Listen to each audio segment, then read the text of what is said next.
ব্যবসা বাণিজ্যের বিশ্লেষণ নিয়ে ডিবিসি নিউজের নিয়মিত আয়োজন ইসলামী ব্যাংক তালিখাতায় স্বাগত জানাচ্ছি আমি সোনিয়া আফরিন ঈশিতা। ভয়াবহ বন্যায় বিপর্যস্ত দেশের ১১ জেলা। মৎস্য ও প্রাণী সম্পদ খাতে ক্ষতি হয়েছে ২,০০০ কোটি টাকার বেশি।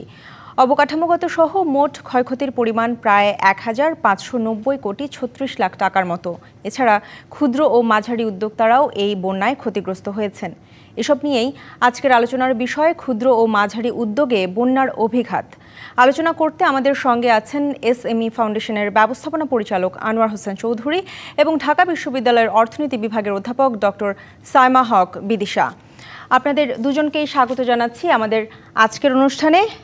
শুরুতেই জানতে চাই আসলে যে এই বন্যার ক্ষয়ক্ষতির পরিমাণ নিয়ে আনোয়ার হোসেন চৌধুরী, এসএমই ফাউন্ডেশনের হিসাব অনুযায়ী বন্যা কবলিত এই ১১ জেলায় কি পরিমাণ ক্ষয়ক্ষতি হলো? ধন্যবাদ আপনাকে। খুবই গুরুত্বপূর্ণ একটি বিষয় নিয়ে আপনারা আলোচনার আয়োজন করেছেন। আপনারা জানেন যে এই বন্যা যেভাবে ক্ষতিগ্রস্ত হয়েছে এর আগে যে একটি রাজনৈতিক অবস্থার কারণে তখনও একটা কিন্তু বড় রকমের বিপর্যয় এসএমই সেক্টরের উপর দিয়ে গিয়েছে। এরপরে বলা যেতে পারে যে মরার উপর খাড়ার গা, তারপরে এই প্রলয়ঙ্করী বন্যা। আমরা একজ্যাক্ট এখনো ক্ষয়ক্ষতির হিসাব আমরা এখনো সংগ্রহ করতে পারিনি। আমরা আমাদের উদ্যোক্তাদের সাথে অনেকের সাথেই যোগাযোগ করছি, অনেকের সঙ্গে যোগাযোগ করতে পারিনি এখনো। আপনারা জানেন যে অনেক জায়গায় নেটওয়ার্ক নেই, অনেক জায়গায় আসলে অগম্য হয়ে গেছে, সেখানে যাওয়া সম্ভব না। তো ক্ষয়ক্ষতির পরিমাণ যে অনেক বেশি হবে এতে করে কোনো সন্দেহ নেই। কারণ ক্ষুদ্র ও মাঝারি উদ্যোক্তা যারা আছেন তারা তো এমনি খুব বেশি সামর্থ্যবান নন এবং তারা কেবল নিজেদের অর্থায়নে এই ব্যবসা পরিচালনা করছেন তা নয়। তাদের একটি বড় অংশ হলো ব্যাংক এবং বিভিন্ন আর্থিক প্রতিষ্ঠান থেকে ঋণ নিয়ে তারা এই ব্যবসাটি পরিচালনা করছেন। সুতরাং এতে করে সহজেই অনেমেয় যে তারা ক্ষতিগ্রস্ত হয়েছেন, ভীষণভাবে হয়েছেন। তো আর একটু পরিস্থিতি স্বাভাবিক হলে পরে আমরা একটি পূর্ণাঙ্গ ক্ষয়ক্ষতির পরিমাণ আমরা খুঁজে বের করতে পারবো।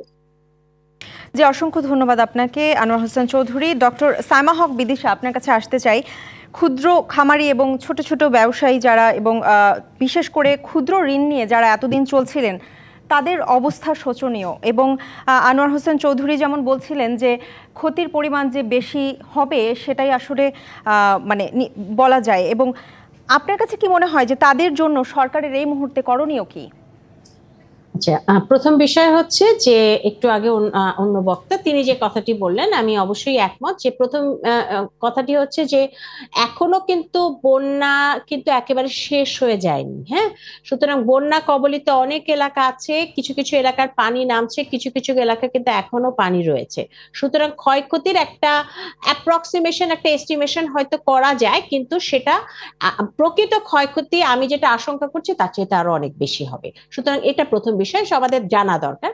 দ্বিতীয় জানা দরকার যে জিনিসটা সেটা হচ্ছে যে আসলে কোন কোন ক্লাস্টার গুলো ক্ষতিগ্রস্ত হয়েছে। যেমন এটির উত্তর আমাদের কাছে খুব সহজেই আমরা পাবো। তার কারণ হচ্ছে যে এসএমই গুলো বেশিরভাগ ক্ষেত্রে যেটা হয় তারা কয়েকটা গুচ্ছ গুচ্ছ ভাবে তারা কিছু কিছু ক্লাস্টারে কিন্তু বিভিন্ন জেলাগুলোতে তারা থাকে। সুতরাং ওই ক্লাস্টার হিসেবে চিন্তা করাটা দরকার আছে যে কোন কোন ক্লাস্টার ক্ষতিগ্রস্ত বেশি হয়েছে এবং তাদের মধ্যে আবার কারা ক্ষতিগ্রস্ত বেশি হয়েছে। অর্থাৎ আমি যেটা বলতে চাইছি একটা অ্যাসেসমেন্ট করা, এই অ্যাসেসমেন্টটা দ্রুত এখনই করা যেতে পারে। দ্বিতীয় যে বিষয়টা সেটা হচ্ছে যে বন্যার জন্য আমাদের বন্যার কারণে যে ক্ষতি হয়েছে সেটার জন্য আমাদেরকে তাৎক্ষণিকভাবে কিছু সাহায্য সহযোগিতা করতে হবে। সে কি করতে হবে বা কি সেটা আমাদের আলোচনায় পরে আসবো। আর আরেকটা খুব গুরুত্বপূর্ণ বিষয় আমি বলতে চাই সেটা হচ্ছে যে বন্যার বিষয়টা তো গত 4-5 দিনের বিষয়, কিন্তু আপনি যদি সার্বিকভাবে এসএমই সেক্টরের বিভিন্ন এসএমই গুলোর যান, কথা বলেন, তাহলে আমি গত মাস দুয়েক আগে কয়েকটা এসএমইর ফ্যাক্টরি আমি ভিজিট করলাম, এবং তখন আমরা যেটা গবেষণার কাজ, এবং তখন যে জিনিসটা আমরা লক্ষ্য করলাম সেটা হচ্ছে যে আমরা খাতায় কলমে আমরা যেটা শুনি বা আমাদের পেপার পত্রিকা পড়লে যেটা মনে হয় যে অনেক ধরনের সাহায্য সহযোগিতা হয়তো আছে। হ্যাঁ, কিছু সাহায্য সহযোগিতা হয়তো আছে, কিন্তু যেটি বিষয় সেটি হচ্ছে ইনহারেন্ট ফান্ডামেন্টাল কিছু সমস্যা কিন্তু রয়ে গেছে, এবং এই সমস্যাগুলোর জন্য সরকারের যেভাবে সাহায্য সহযোগিতা করা দরকার ছিল সেটা কিন্তু করা হয় নাই, এবং দেখা গেছে করা হলেও যে পরিমাণে করার দরকার ছিল তার চাইতে একেবারে তৃণমূল পর্যায়ের ক্ষুদ্র যারা রয়েছে তারা কিন্তু বাদ পড়ে গেছে। ফলে তাদের ব্যাপারটা অনেকটা যেটা হচ্ছে তারা নিজেরাই যেভাবে পারে তারা নিজেদের অবস্থার পরিবর্তনের চেষ্টা করা হয়েছে। এখন যে বিষয়টা যে আমাদের মাথায় রাখতে হবে যে এদের মধ্যেও কিন্তু আবার একটা ভাগ আছে, কারণ আমরা যখন ক্ষুদ্র কুটির শিল্পগুলোকে চিন্তা করি তাদের সাথে কিন্তু মিডিয়া মধ্যম আকারের শিল্পগুলোকে আলাদাভাবে দেখার দরকার আছে, এবং আপনি একটা যেটা ক্লাস্টার বেসিসে আমাদের নীতি নির্ধারণটা ভিন্ন হওয়া দরকার, এর পাশাপাশি যে সাইজ অফ দ্য অপারেশন সেটার ভিত্তিতেও কিন্তু দেখা দরকার যে যারা একেবারে ক্ষুদ্র কুটির শিল্প তাদেরকে যতটা সম্ভব সহায়তা দেওয়া যায়, এর মধ্যে একটা মোটা দাগে একটা সহায়তা তো অবশ্যই ঋণের ব্যবস্থা করে, এবং সেক্ষেত্রে যত সহজ শর্তে যত সুবিধাজনক উপায়ে ঋণ দেওয়ার ব্যবস্থা করা যায় সেটা করতে হবে, এবং মধ্যম আকারের যারা রয়েছে যাদের মোড অফ অপারেশনটা আরো বেশি বড় তাদের জন্য একটু ভিন্ন মাত্রার সহায়তা দরকার আছে।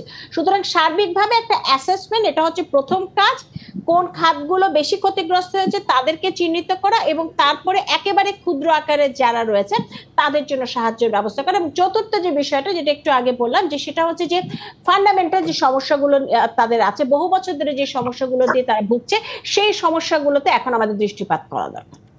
জি, এই জায়গায় আপনার কাছে আরেকটা জিনিস জানতে চাইবো যে দুর্যোগ কেটে যাওয়ার পর আসলে উত্তরণের পরিকল্পনা করা উচিত নাকি এখন থেকেই সামলে ওঠার প্রস্তুতি শুরু করা উচিত, কি মনে করছেন আপনি? এখন থেকে অবশ্যই এখন থেকেই করা উচিত, কিন্তু এখন থেকে যদি আমরা করতে শুরু করি আমাদের হয়তো আমরা যে এস্টিমেশন গুলো করব, যে হিসাবটা করা হবে সেই হিসাবটা হয়তো কমপ্লিট হবে না, কিন্তু তারপর যদি শুরু না করি তাহলে দেখা যাচ্ছে যে আপনি যদি আজকে ফেনী কিংবা কুমিল্লার একজন মানুষকে চিন্তা করে একটা ক্ষুদ্র কুটির শিল্প যাদের আছে তাদের মধ্যে যে তাদের তো এখন দেখা যাচ্ছে যে তাদের সার্ভাইভালটাই তাদের সমস্যা, সেক্ষেত্রে তারা অপারেশন কিভাবে করবে, তারা তাদের সাহায্য সহায়তার জন্য এখন থেকে কিন্তু সহায়তাটা দেওয়া দরকার, কারণ তারা তো অনেক ক্ষেত্রেই দেখা যায় দিন আনি দিন খাই না হলেও খুব যে সঞ্চয় তাদের থাকে সেটা কিন্তু না। সুতরাং তাদের যেহেতু সঞ্চয় খুব বেশি নাই, সুতরাং তাদেরকে ইনিশিয়াল স্টেজে কিন্তু কিছু সিড ক্যাপিটাল দিয়ে তাদেরকে তো সহায়তা করতে হবে, এবং এটা আমি বারবার যেটা বলছি সেটা হচ্ছে একেবারে ক্ষুদ্র যারা রয়েছে তাদের উপর আমাদের ফোকাসটা সবচেয়ে বেশি হওয়া দরকার। জি, অসংখ্য ধন্যবাদ। জনাব আনোয়ার হোসেন চৌধুরী, আপনার কাছে জানতে চাই যে ক্ষতিগ্রস্ত উদ্যোক্তাদের জন্য এসএমই ফাউন্ডেশনের এই মুহূর্তের পরিকল্পনা কি হবে? ধন্যবাদ। যেমনটি বলেছিলেন আমাদের প্রফেসর বিদিশা ম্যাডাম, আমরা আপনারা জানেন যে ক্রেডিট হোলসেলিং কর্মসূচির আওতায় ক্ষুদ্র ও মাঝারি উদ্যোক্তাদেরকে আমরা ঋণের ব্যবস্থা করে থাকি বিভিন্ন ব্যাংক ও নন ব্যাংকিং ফাইন্যান্সিয়াল ইনস্টিটিউশনের মাধ্যমে। আমরা এই মুহূর্তে তাদের সাথে আমাদের একটি আপনার এমইউ স্বাক্ষরিত হয়েছে প্রায় 30টি প্রতিষ্ঠানের সাথে। আমরা এই মুহূর্তে যে কাজটি করতে পারি বা করব বলে আমরা সিদ্ধান্ত নিয়েছি ইতিমধ্যে, যে তাদের যে ঋণ বিতরণের যে কর্মসূচিটা এটি যেন খুবই দ্রুত সম্পন্ন করেন, বিশেষ করে এই যে এফেক্টেড এরিয়া যেগুলো ক্ষতিগ্রস্ত এলাকার যারা ক্ষুদ্র মাঝারি উদ্যোক্তা আছেন তাদেরকে যেন দ্রুত ঋণ বিতরণ কাজটা তারা শুরু করে, এতে করে তারা এই যে অভিঘাত এটা কাছ থেকে একটু উত্তরণের একটা পথ পাবে। দ্বিতীয়ত, তারা আগেও যারা ক্ষুদ্র ঋণ বা ঋণের নিয়েছেন এই ঋণের কিস্তি তারা হয়তো সময় মতো পরিশোধ করতে পারেননি বা পারবেন না, আমরা যেটা দেখেছি। তো এইটির ক্ষেত্রে যেন তারা একটু সংবেদনশীল হন, এইটি যেন এখনই কোনো চাপাচাপি না করেন যে সময় হয়ে গেছে এটি আপনি পরিশোধ করেন। আমরা বলবো যে একটু সময় তাদেরকে বেশি দেওয়া, অথবা 2টি কিস্তি যদি একসাথে দেওয়ার অনুমতি দিতে পারেন তাহলে সেটাও ভালো হয়। অর্থাৎ ঋণ গ্রহীতার সুবিধা যেভাবে হয় সেই সুবিধাজনক পরিস্থিতিটা যেন তারা তৈরি করে দেয়, এই বিষয়টি আমরা দেখব। আর এই পরিস্থিতি একটু স্বাভাবিক হলে আমরা একটি সার্ভে করব, সরজমিনে গিয়ে আমাদের কর্মকর্তা কর্মচারীদেরকে পাঠিয়ে সংশ্লিষ্ট যে কারা কিভাবে ক্ষতিগ্রস্ত হয়েছেন এবং তাদের কাছ থেকে আমরা শুনবো কি করলে পরে তারা এই সংকট কাটিয়ে উঠতে পারবেন, আমরা সেই অনুযায়ী আমরা ব্যবস্থা গ্রহণ করবো। অসংখ্য ধন্যবাদ আনোয়ার হোসেন চৌধুরী এবং ডক্টর বিদিশা। আমাদের সময় হয়েছে একটি বিরতি নেবার, আমরা বিরতির পরে ফিরে এসে আবারও আলোচনা করব। বিরতি নিচ্ছি। ব্যবসা বাণিজ্যের বিশ্লেষণ নিয়ে ডিবিসি নিউজের নিয়মিত আয়োজন ইসলামী ব্যাংক তালিকাতায় সঙ্গেই থাকুন। আবারও স্বাগত জানাচ্ছি ব্যবসা বাণিজ্যের বিশ্লেষণ নিয়ে ডিবিসি নিউজের নিয়মিত আয়োজন ইসলামী ব্যাংক তালিকাতায়। আমাদের আজকের আলোচনার বিষয় ক্ষুদ্র ও মাঝারি উদ্যোগে বন্যার অভিঘাত। আলোচনা করতে আমাদের সঙ্গে আছেন এসএমই ফাউন্ডেশনের ব্যবস্থাপনা পরিচালক আনোয়ার হোসেন চৌধুরী এবং ঢাকা বিশ্ববিদ্যালয়ের অর্থনীতি বিভাগের অধ্যাপক ডক্টর সাইমা হক বিদিশা। আপনাদের দুজনকেই আবারও স্বাগত জানাচ্ছি আমাদের আজকের এই আয়োজনে। শুরুতেই ডক্টর সাইমা হক বিদিশা, আপনার কাছে আসতে চাই যে প্রাকৃতিক দুর্যোগ স্বাভাবিক প্রক্রিয়া, এটা আমরা সকলেই জানি, এবং এই ধরনের সংকটে উদ্যোক্তারা যেন নিজেরাই বেশিরভাগ ক্ষেত্রে সামলে উঠতে পারে সেরকম কোনো টেকসই পরিকল্পনা করার প্রয়োজন আছে কিনা, বা নিজেরাই দুর্যোগগুলো সামলে ওঠার জন্য কি কি পদক্ষেপ হতে পারে বলে আপনি মনে করছেন? আচ্ছা, প্রথম কথা হচ্ছে যে আমরা দেখেছি যে এমনকি কোভিডের সময়ও যদি আমরা দেখি তাহলে কিন্তু দেখেছি যে আমাদের ক্ষুদ্র মাঝারি শিল্পে যারা রয়েছেন, বিশেষ করে ক্ষুদ্র এবং কুটির শিল্পে যারা রয়েছেন, কৃষক যারা রয়েছেন, তারা সরকারি সহায়তা হয়তো কিছু পেয়েছে, কিন্তু বেশিরভাগ ক্ষেত্রেই তারা কিন্তু নিজেরা নিজের উদ্যোগেই কিন্তু ঘুরে দাঁড়িয়েছে এবং বেশিরভাগ ক্ষেত্রে এটা হয়েছে। সুতরাং তারা কিন্তু তাদের কাজ করতে করতে তারা কিন্তু নিজস্ব কিছু মেকানিজম তাদের থাকে, এবং এটাই আমি বলবো যে বাংলাদেশের অর্থনীতির একটা বড় শক্তি, যে সাধারণ মানুষ, সাধারণ কৃষক এবং সাধারণ যারা উদ্যোক্তা রয়েছেন, ক্ষুদ্র উদ্যোক্তা রয়েছেন, তারা নিজেরাই কিন্তু কিছু সার্ভাইভাল মেকানিজম ব্যবহার করে। সেক্ষেত্রে যদি সরকার কিছু সহায়তা দিতে পারে সেটা তাদের জন্য খুবই জরুরি এবং খুব গুরুত্বপূর্ণ হয়ে দাঁড়ায়। কিন্তু আমরা যেটা দেখেছি যে সেভাবে খাতায় কলমে সহায়তা থাকলেও এমনিতে যদি আপনি সহায়তার বিষয়টা দেখেন, অনেক ক্ষেত্রেই আমরা যখন কথা বলেছি বা একেবারে তৃণমূল পর্যায়ে যদি দেন, একেবারে ক্ষুদ্র উদ্যোক্তারা তারা কিন্তু বিভিন্ন ফাঁক ফোকরে তারা বাদ পড়ে যায়। তো একটা জিনিস আমি যেটা বলছি যে তাদের কিছু সার্ভাইভাল স্ট্র্যাটেজি আছে, কিন্তু তার চাইতে যেটা বড় কথা সেটা হচ্ছে এখন সরকারকে যেটা করতে হবে সেটা হচ্ছে একটা খুব গুরুত্বপূর্ণ বিষয় বলা হয়েছে, সেটা হচ্ছে ঋণ মওকুফের ব্যাপারটা। আরেকটা বিষয় যেটা করতে হবে সেটা হচ্ছে যে ফান্ডামেন্টাল যে সমস্যাগুলো রয়েছে সেই সমস্যাগুলো সমাধান। যেমন আমি একটা উদাহরণ যদি বলি যে আমাদের বিসিক আছে, হ্যাঁ, কিন্তু বিসিক আসলে কতটা খাতায় কলমে বিসিকের কিন্তু অনেক আওতা, অনেক কিছু করার কিন্তু ক্ষমতা আছে, কিন্তু বিসিক কি আসলে খুব এফেক্টিভলি এসএমই গুলোকে সাহায্য করতে পারছে আমি যতদূর জানি না। তো এখন আমরা এই ধরনের যে অর্গানাইজেশন গুলো আছে সেগুলোকে রিভাইভ করবার মাধ্যমে এবং আমাদের ঋণ ব্যবস্থাপনায় পরিবর্তন আনার মাধ্যমে ব্যাংকিং খাতে যে ঋণগুলো আছে সেগুলোকে আমরা সহজলভ্য করে করার দরকার রয়েছে, যাতে করে সাধারণ মানুষের বিভিন্ন জায়গায় তারা যে ক্ষুদ্র উদ্যোক্তা যারা রয়েছে তাদেরকে যাতে এই সহায়তাগুলো যাতে দেওয়া যায়, এই সহায়তাগুলো যদি আমরা দিতে পারি তাহলে তাদের ঘুরে দাঁড়ানো তাদের জন্য সহজ হবে। আর যেটা আপনি একটু আগে বলছিলেন যে ক্ষুদ্র এবং মাঝারি যে উদ্যোক্তা রয়েছে, বিশেষ করে ক্ষুদ্র উদ্যোক্তা যারা রয়েছে তাদের ক্ষেত্রে একটা বিষয় হচ্ছে যে তাদেরকে সহায়তা করার জন্য আমাদের দেশীয় পণ্যগুলোকে কিনবার জন্য এবং দেশীয় পণ্যগুলোকে বিপণন ব্যবস্থাকে সহায়তা করবার জন্য বিভিন্ন ধরনের উদ্যোগ কিন্তু নেওয়া যেতে পারে। এই জায়গাগুলো আমি বলবো যে এইগুলো যে আজকে এক মাসের মধ্যে করে ফেলা যাবে তা না, কিন্তু ধীরে ধীরে এই জিনিসগুলো চিন্তা করতে হবে। কারণ আমরা যদি ক্ষুদ্র উদ্যোক্তা এবং কুটির শিল্পগুলোর দিকে তাকাই তাহলে আমি বলবো যে ফান্ডামেন্টাল তিনটা সমস্যা আছে একেবারে মোটা দাগে।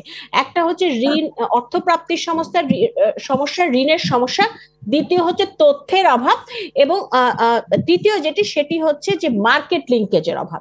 এবং এই তিনটা জায়গা, আমি বিশেষ করে 3 নম্বরটার কথা বলছি, যে মার্কেট লিঙ্কেজের যে জায়গাগুলো আছে সেই জায়গায় কিভাবে তাদেরকে মেইন স্ট্রিম মার্কেটের সাথে, ক্রেতার সাথে সংযুক্ত করা যায়, শহুরে ক্রেতার সাথে, এমনকি যারা রপ্তানি করছে সেই ধরনের ক্রেতার সাথে সংযুক্ত করা যায়, সেই কাজগুলো যত তাড়াতাড়ি করতে পারবো করে তুলে ধরতে হবে। অসংখ্য ধন্যবাদ ডক্টর সাইমা হক বিদিশা এবং আনোয়ার হোসেন চৌধুরী। আপনার কাছেও আমি একই প্রশ্ন রাখতে চাই যে এই ধরনের সংকটগুলোর সময় উদ্যোক্তারা যেন নিজেরাই সামলে উঠতে পারে, এর জন্য আসলে কি কি পদক্ষেপ নেওয়া যেতে পারে? ধন্যবাদ।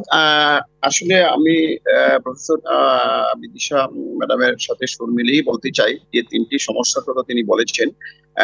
বাস্তবে এই তিনটি সমস্যা আমি বলবো যে বেশ প্রকট।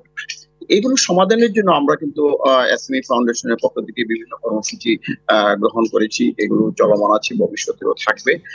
কারণ এই যে আমি যদি তৃতীয়টার কথাই বলি যে আপনার তাদের যে মার্কেট লিঙ্কেজ, এটি একটি গুরুত্বপূর্ণ বিষয়। অনেক ভালো ভালো প্রোডাক্ট উৎপন্ন হয়, তৈরি করে তারা, কিন্তু এটা মার্কেটের সাথে সংযুক্ত ঘটার অভাবে তারা এই পণ্যগুলো যথাযথ মূল্যে তারা এটা বিক্রি করতে পারে না। আমরা এই লিঙ্কেজটা করার জন্য উদ্যোক্তা এবং ক্রেতা এবং বিক্রেতা যে সম্মেলন, এটা আমরা বিভিন্ন জায়গায় করে যাচ্ছি এবং আমরা ধন্যবাদ আনোয়ার হোসেন চৌধুরী। আমরা একদমই অনুষ্ঠানের শেষ পর্যায়ে চলে এসেছি এবং আমাদের অনুষ্ঠান এখনই শেষ করতে হবে। আপনাদের দুজনকে অসংখ্য ধন্যবাদ আমাদেরকে আজকে সময় দেওয়ার জন্য। ব্যবসা বাণিজ্যের বিশ্লেষণ নিয়ে ডিবিসি নিউজের নিয়মিত আয়োজন ইসলামী ব্যাংক টালিখাতায় আজ এই পর্যন্তই। সঙ্গেই থাকুন।